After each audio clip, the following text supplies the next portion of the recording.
Баршаңызға қайырлы күн, сіздермен Ақбала. Бүгін өте пайдалы әрі дәмді салат жасайтын боламыз.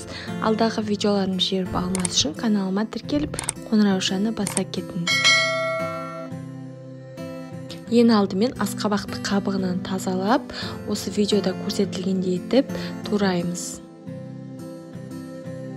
Одан кейін противен үстіне фольганы төсеп, үстіне асқабағымыз салып, тұзын, бұрышын және сұйық майын құйып, жақсылап араластырамыз. Одан кейін үстіне тағы бір фольганы төсеп, жан-жағын жауып шығамыз.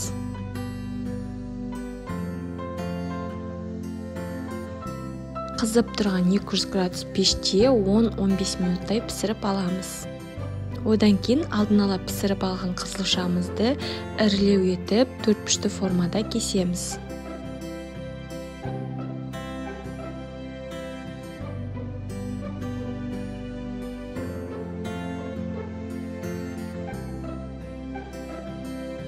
Одан кейін алдын ала жуып тазалап қойған салат жапырақтарын осылай қолмен үзіп-үзіп бір ыдысқа саламыз.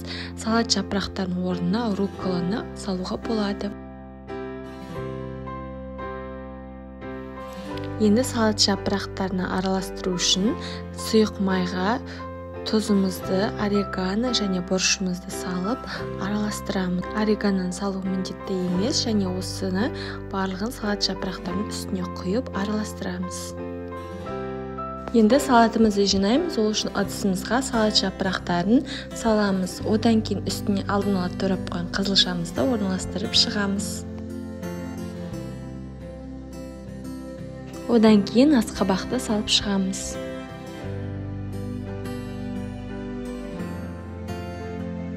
Одан кейін сүзбелі ірімшік, яғни творожный сырымызды салып шығамыз. Осылай дөңгелектесеңіздер де немесе қасықпен салсаңыздар да болады.